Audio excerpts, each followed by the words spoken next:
नमस्कार दोस्तों, स्वागत है आप सभी का हमारे YouTube चैनल पर। 1000 गोदान का फल देती है आमल की एकादशी।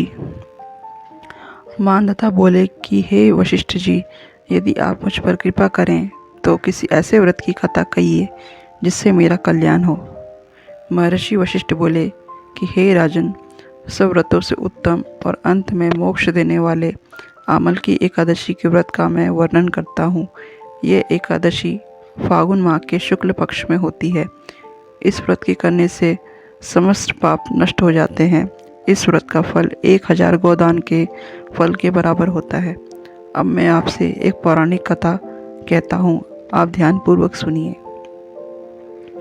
एक वैदिश नाम का नगर था जिसमें ब्राह्मण, क्षत्रिय, वैश्य और शूद्र चारों वर्ण आनंद सहित रहते थे। उस नगर में सदैव वह ध्वनि गूंजा करती थी तथा पापी, दुराचारी तथा नास्तिक उस नगर में कोई नहीं था। उस नगर में चैत्ररथ नाम का चंद्रवशी राजा राज्य करता था। वह अत्यंत विद्वान तथा धर्मी था। उस नगर में कोई भी व्यक्ति दरिद्र व कंजूस नहीं था। सभी नगरवासी विष्णु भक्त थे और आबाल वृद्ध स्त्री पुरुष एकादशी का व्रत किया करते थे। कैसे करें आमल की एकादशी पर व्रत पूजन, जाने 8 काम की बातें। एक समय फागुन मास के शुक्ल पक्ष की आमल की एकादशी आई। उस दिन राजा, प्रजा तथा बाल वृद्ध सबने हर्षपूर्वक व्रत किया।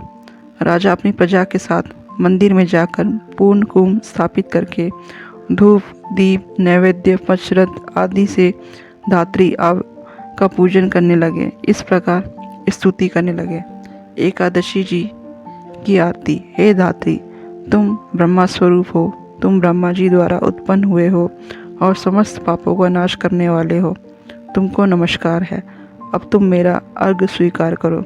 तुम श्री रामचंद्र जी द्वारा सम्मानित हो।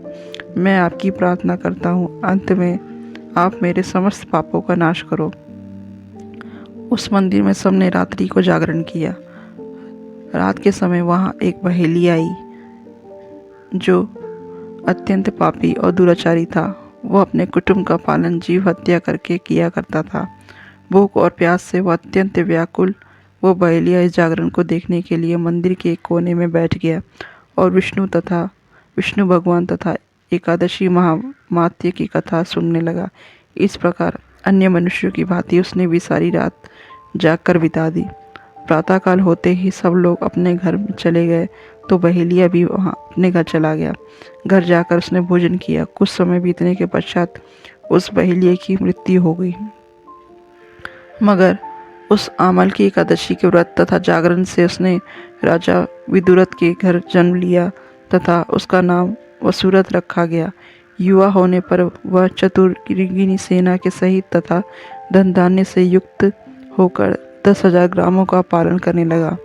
वह तेज में सूर्य के समान, कांति में चंद्रमा के समान, वीरता में भगवान विष्णु के समान और क्षमा में पृथ्वी के समान था। वह अत्यंत धार्मिक, सत्यवादी, कर्मवीर और विष्णु भक्त था। वह प्रजा का समान भाव से पालन करता था। दान देना उसका नित्य कर्तव्य था। एक दिन राजा शिकार खेलने के लिए गया। देवयोग से वह मार्ग भूल गया और दिशा ज्ञान न रहने के कारण उसी वन में एक वृक्ष के नीचे सो गया। थोड़ी देर बाद पहाड़ी मलीच वहाँ पर आ गए और राजा को अकेला देखकर मारो मारो शब्द करते हुए राजा की ओर दौड़े। मलीच कहने लगे कि इसी दुष्ट राजा ने हमारे माता, पिता, पुत्र, पौत्र आदि अनेक संबंधियों को मारा है तथा देश से निकाल दिया था, अतः इसका मारना अवश्य निश्चित है। ऐसा कहकर वे मलीच उस राजा को मारने दौड़े और अनेक प्रकार के अस्त्र शस्त्र उसके ऊपर फेंके। वे सब अस्त्र शस्त्र राजा के शरीर पर गिरते ही नष्ट हो जाते और उनका वार पुष्प के समान प्रतीत होता। अब उन मरीचों के अस्त्र शस्त्र उल्टा उन्हीं पर प्रहार करने लगे, जिससे वे मूर्छित होकर गिरने लगे। उसी समय राजा के शरीर में एक दिव्य स्त्री उत्पन्न हुई। वह स्त्री अत्यंत सुंदर होते हुए भी उनकी भ्रुकुटी टेढ़ी थी।